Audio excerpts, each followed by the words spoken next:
por esta noite. Hoje nós encerraremos, irmãos, mais uma série de estudos nas epístolas de João, ou também chamadas de epístolas joaninas. E a gente fica um pouco triste, né, irmãos, quando acaba um estudo assim, sente saudade de uma meditação. É um privilégio, irmãos, podermos meditar com mais detalhe assim, num trecho ou num livro da Palavra de Deus, mas parece que o povo não gosta muito, né, irmãos? Que tal a gente começar uma outra campanha, irmãos? Os 7 anjos da prosperidade, derrubando, né? Aí o povo vem, derrubando, sei lá, dá uma ideia, irmãos, derrubando os 7 pulinhos no Rio Jordão para alcançar a vitória. Alguma coisa do tipo. Vamos pensar, irmãos, algo criativo, porque acho que meditar nos livros da Bíblia o povo não gosta muito, irmãos. O povo quer outra coisa, viu? Né? Mas fiquemos com a palavra de Deus, né, irmãos? Graças a Deus, ela nos é suficiente, irmãos. Louvado seja o Senhor. E ouça, né? Jesus falou, quem tem ouvidos, ouça. Quem não tem ouvidos, não ouça. Permaneça surdo, não é verdade? Irmãos, vamos lá na terceira epístola do apóstolo João. Hoje é um culto de ensino, terça-feira, a ênfase é na palavra de Deus. Todo culto, a ênfase é na palavra, irmãos, mas é mais enfático. Terceira João é o antepenúltimo livro da Bíblia.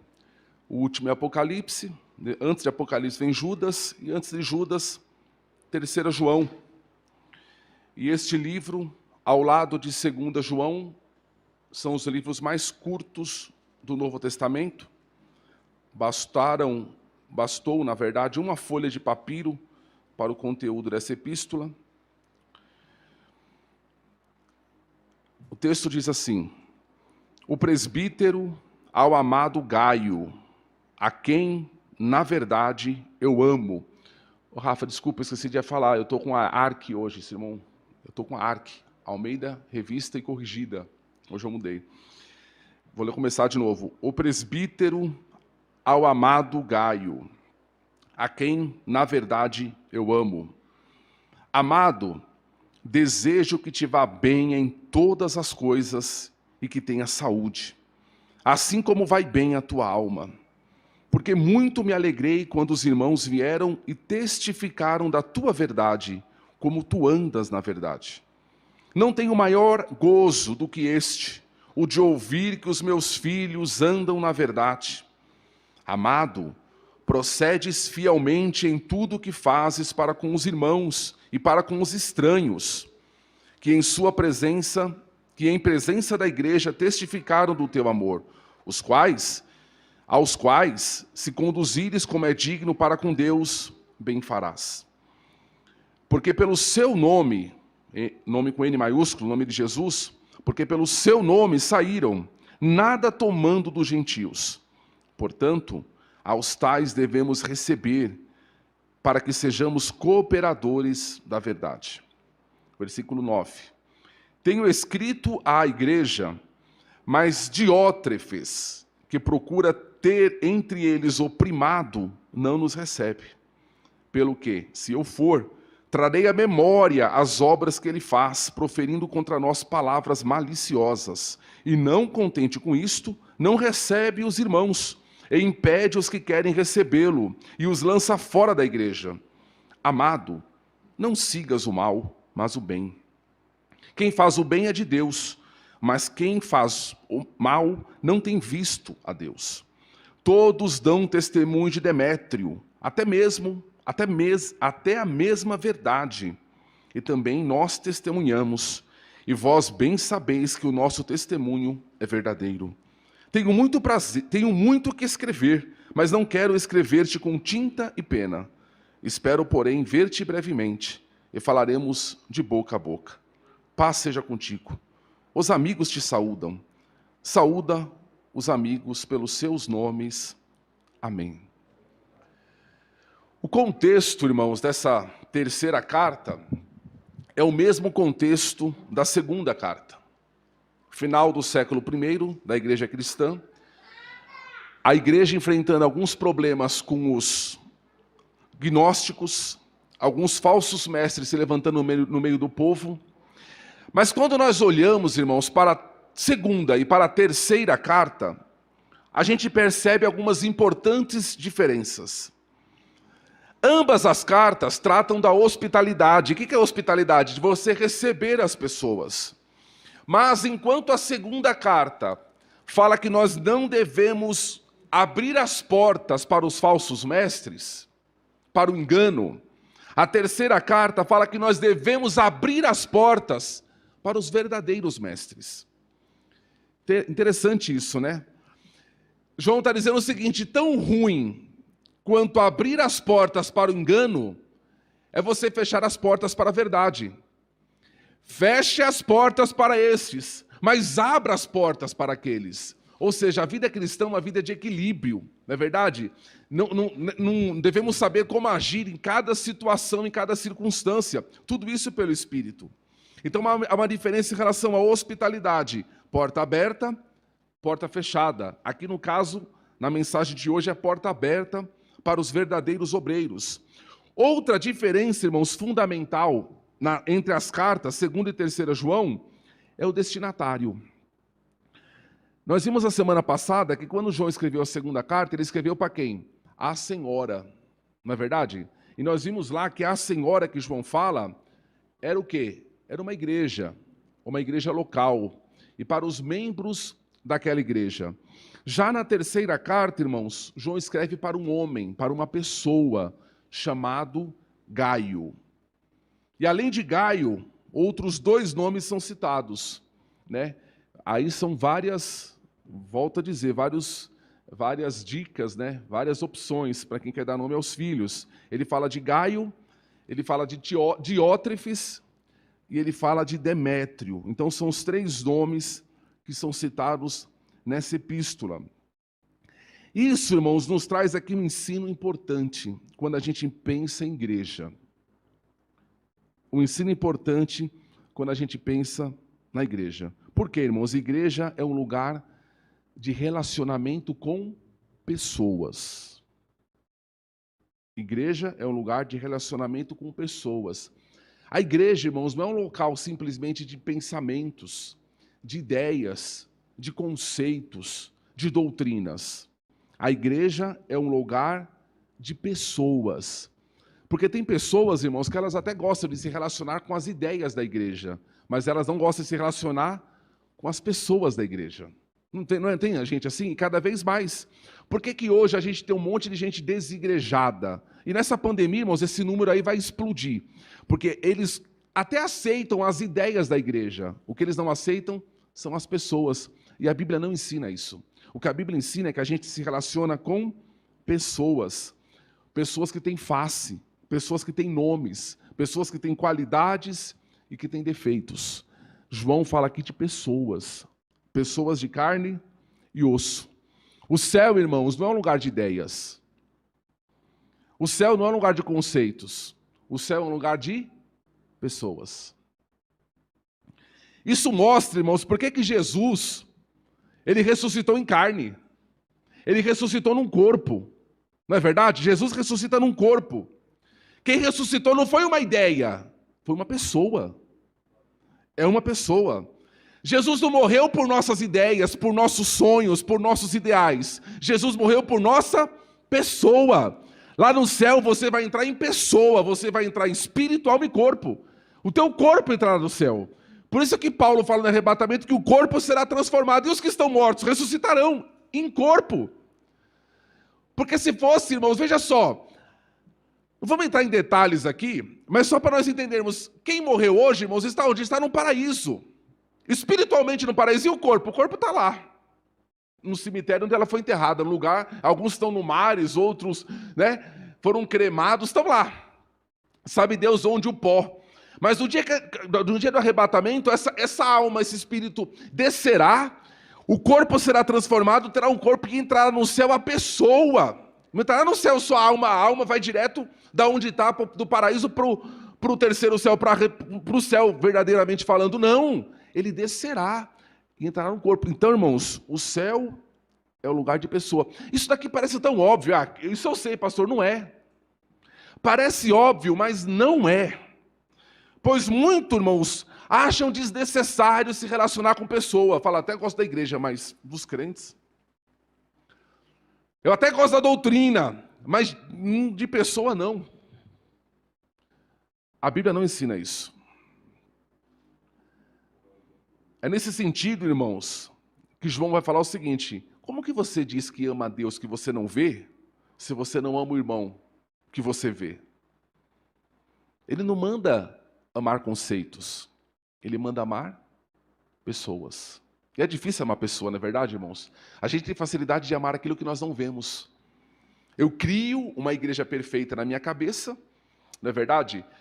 E às vezes eu falo assim, puxa, essa igreja perfeita, aqui na terra que mais se parece com ela é a igreja tal. Aí o camarada vai para lá.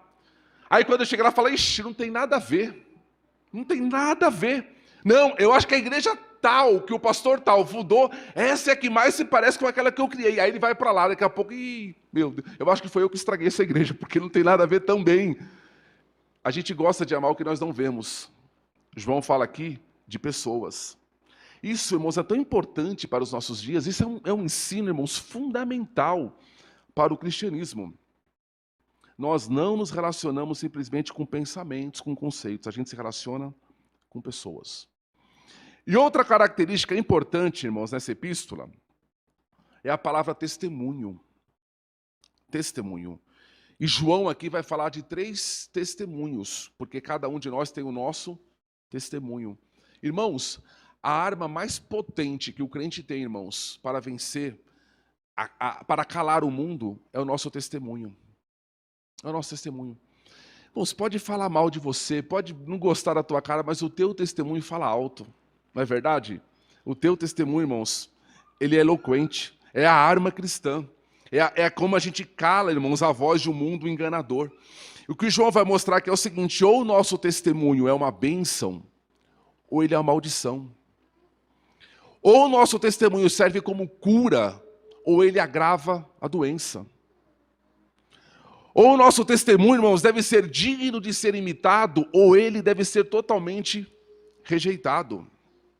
Então nós veremos aqui, irmãos, João se dirigindo a um homem, falando do testemunho dele próprio e de outros 2 homens. Então, como pastor, ele escreve uma carta pessoal para um amado chamado Gaio. A gente não sabe, irmãos, quem era Gaio na Bíblia. Por quê, irmãos? Porque nessa época aqui do 1º século, final do 1º século, esse nome Gaio era como se fosse o nome José hoje. Imagine só, vou escrever uma carta para a igreja que está em tal lugar, para o irmão José. Vai ser difícil saber, depois de 2000 anos, quem era o José que a gente escreveu. Então você tinha vários Gaios naquela época. Só na Bíblia você tinha um Gaio em Corinto, um Gaio da Macedônia, um Gaio de Derbe. Em Atos aparecem vários Gaios diferentes. Então, quebra o meu Gaio. Não tem como saber quem era esse camarada. Esse que João escreveu, a gente não sabe se é um dos que está em Atos ou se é um outro. Mas o que nós sabemos era do testemunho dele. Gaio era alguém amado. Era um hospitaleiro. Era um homem, irmãos, que andava no amor e na verdade. Havia equilíbrio na vida dele. Irmãos, andar na verdade, irmãos, a gente não tem ideia do que é isso. Andar na verdade, irmãos, é o maior milagre que pode acontecer na vida de uma pessoa. O maior milagre, irmãos, não é a cura de um câncer, de uma AIDS, de um paralítico andar. O maior milagre, irmãos, não é você você ser dono de uma grande empresa. O maior milagre, irmãos, é andar na verdade. É alguém que foi liberto do engano, liberto da mentira, conhece a verdade e que agora anda na verdade. E veja, andar na verdade, volto a dizer, a verdade não é simplesmente um conceito, a verdade é um caminho, é uma jornada, é um discipulado. A jornada a verdade é um trajeto, irmãos. E João vai dizer o seguinte: a verdade estava em Gaio, e Gaio andava na verdade. A verdade estava em Gaio, Gaio andava na verdade. Uma coisa, irmãos, só pode acontecer se a outra for verdadeira. Ninguém anda naquilo que não tem. Então, irmãos, se você vê alguém que não anda na verdade, é porque ela não tem a verdade. É impossível, irmãos, a verdade estar em alguém e essa verdade não governar a vida da pessoa. Além disso, irmãos, João vai nos dizer que Gaio era um homem que se doava. Era alguém engajado com as coisas do reino. Ele se doava. Versículo 5, amado, procedes fielmente em tudo o que fazes para com os irmãos e para com os estrangeiros. A gente tem falado isso daqui continuamente, eu não me canso de falar, irmãos. Quando nós nos envolvemos com o reino de Deus, a grande pergunta não é, o que eu vou ganhar com isso? A grande pergunta que a gente faz, sabe o que é? O que eu vou perder com isso? O que eu vou me desgastar com isso? O que eu vou me doar com isso? No reino é o contrário. Quanto mais você se doa, quanto mais você perde, mais você ganha. E eu não estou falando aqui, irmãos, de questão financeira apenas. Eu estou falando de tudo. De tudo. Quanto mais você se envolve com o reino, mais você se doa para o reino. Eu estou falando de tempo, eu estou falando de vida, eu estou falando de mocidade, de vigor, eu estou falando das forças, dos dias, eu estou falando de tudo. Às vezes dar dinheiro, dar oferta é mais fácil, mas também faz parte. Mas quanto mais a gente perde, irmãos, quanto mais a gente se doa, mais nós estamos ganhando. E Gaio, irmãos, era um homem desse. Um homem que se doava. Uma vida transparente, irmãos. E é interessante que ele era como se fosse uma lâmpada, irmãos, colocada no velador. Todos davam testemunho dele. Era um homem agradável, todo mundo queria estar perto dele, irmãos. O testemunho nosso, irmãos, deve ser dado pelos outros, não por nós mesmos. Porque há algo interessante aqui, irmãos, no verso 2, porque depois que João diz que ele andava na verdade, João vai dizer o seguinte: eu espero que te vá bem em tudo. Sabe que essa expressão, irmãos, espero que te vá bem em todas as coisas, é o versículo mais lido em aniversário de pastor, não é verdade? A ideia aqui, irmãos, é de ter uma boa viagem, uma boa jornada. Eu espero que a tua viagem seja... E aí quando fala de viagem, fala da vida aqui na terra. Que seja feliz, que seja boa. Como pastor, irmãos, João desejava que Gaio fosse bem em todas as coisas. Assim como ia bem a alma de Gaio. João não se interessava apenas pela vida espiritual dele, mas pelo seu bem-estar, pela sua saúde. Há quem diga, irmãos, que Gaio fosse uma pessoa próspera, uma pessoa de bom testemunho, mas que não estava gozando de uma boa saúde. Então João fala, eu espero que a tua saúde vá bem, assim como vai bem a tua alma. Eu espero que o teu corpo seja saudável, assim como a tua alma está saudável. Interessante isso, né, irmãos? Porque a Bíblia não proíbe, irmãos, de nós orarmos, de nós desejarmos, irmãos, um bem-estar para os irmãos em todos os aspectos. Então eu quero te dizer nesta noite, eu te espero que vá bem em tudo, como vai bem a tua alma. Eu espero que vá bem os teus negócios, eu espero que vá bem o teu estudo, eu espero que vá bem a tua viagem, a tua jornada aqui nessa terra. Você que está na sua casa, eu te desejo que te vá bem tudo, assim como vai bem a tua alma. E Gaio, irmãos, era alguém que possuía um amor sem interesse. A nossa versão, irmãos, no final do verso 5, fala que ele fazia bem para os irmãos e para os estranhos. Não é verdade? A NVI fala estrangeiros, não é isso? Estrangeiros. Qual é a ideia aqui, irmãos? A ideia, quando a Bíblia fala de estrangeiros, fala de alguém que não poderia lhe retribuir, não tinha condições de lhe dar de volta aquilo que você estava dando. Ou seja, você não fazia nada para um estrangeiro com interesse. Eu vou dar 5, ele vai me dar 10 depois. Não, o estrangeiro não tinha como te retribuir. E este Gaio, ele acolhia e ele ajudava até mesmo os estrangeiros. Até mesmo quem ele não conhecia.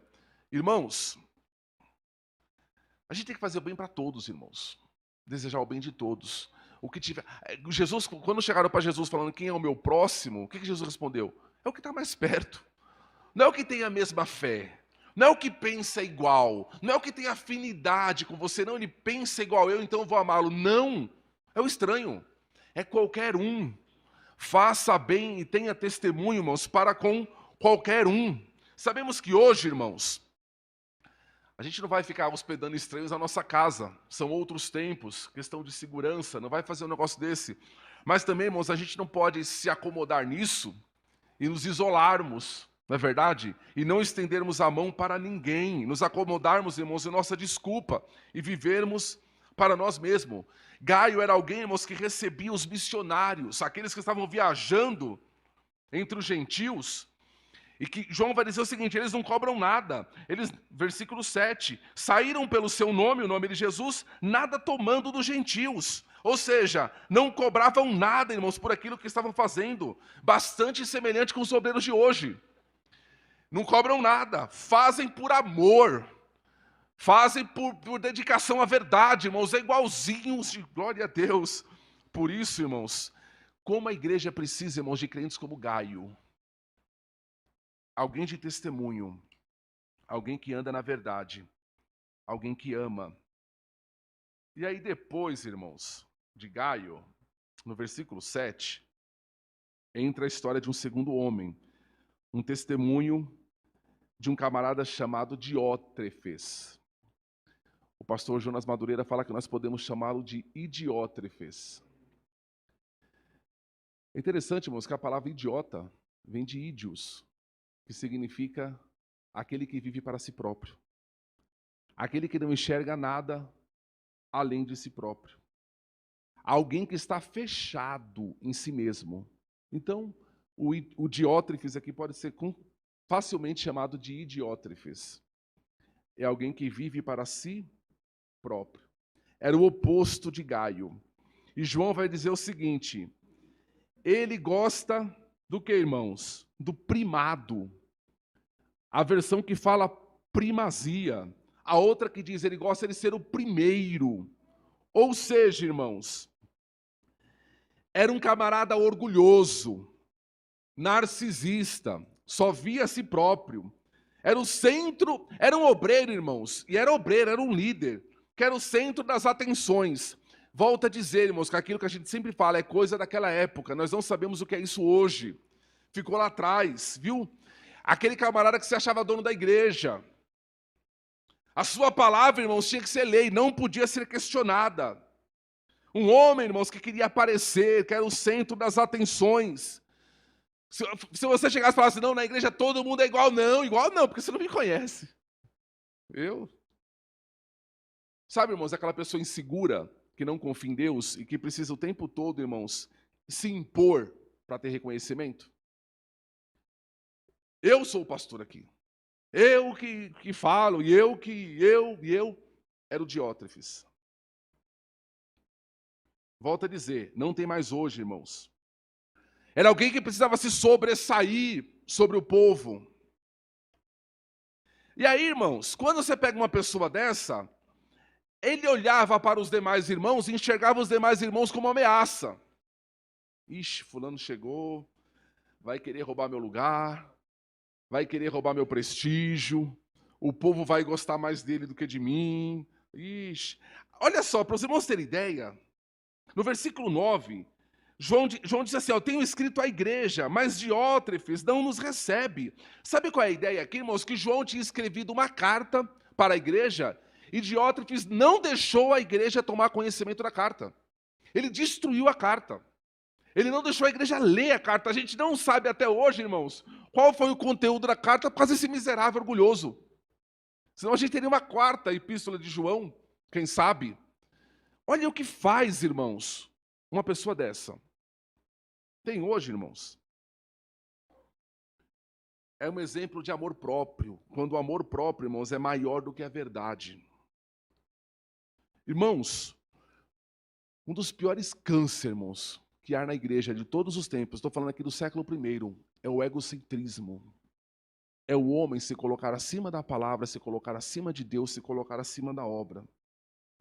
Líderes, irmãos, que amam a si mesmo mais do que a obra de Deus. Sabe aquela pessoa, irmãos, que o nome dela tem que aparecer em tudo? Vou começar a falar aqui, vou pensar antes de falar. Tudo que vai fazer, irmãos, todas as propagandas, tem que estar minha foto, meu nome, meu currículo. Paulo, quando falou dessas pessoas, falou assim: o Deus delas é o ventre. Ou seja, são elas mesmas, os desejos delas, os sonhos delas, né, as aspirações que elas têm. Irmãos, não tem como, irmãos, haver uma perfeita comunhão em qualquer igreja, irmãos, quando o ego domina. No ambiente, irmãos, onde cada um olha por si. Olha o contraste com Gaio. Gaio estava ali, irmãos, olhando para os outros, servindo aos outros, até mesmo os estrangeiros, até mesmo aqueles que não poderiam retribuir a ação que ele estava fazendo, enquanto que esse daqui, não, sou eu. E aí João dá uma ordem para Gaio, que era filho na fé de João, que ele fala: eu tenho prazer, não tenho maior alegria do que os meus filhos estejam andando na verdade. A ordem qual que era? Não imite Diótrefes. Não vá no caminho de Diótrefes. Por que, irmãos? Porque até mesmo esses obreiros, irmãos, conseguem fazer alunos. Não conseguem, irmãos? Camarada orgulhoso, soberbo, e aí começa a andar junto, fica igual. Fica igual. Às vezes está coordenando, não é nada, irmãos. Ninguém é nada, todo mundo são iguais, irmãos, né? E aí já quer ficar também, já quer aparecer também o meu nome, e ninguém me bateu palma, e ninguém me deu parabéns. Eles conseguem fazer aluno, conseguem fazer discípulo sim, irmãos. Sabe qual que era a estratégia desse Diótrefes aqui? Até o nome é feio, né? É difícil de ficar falando, repetindo.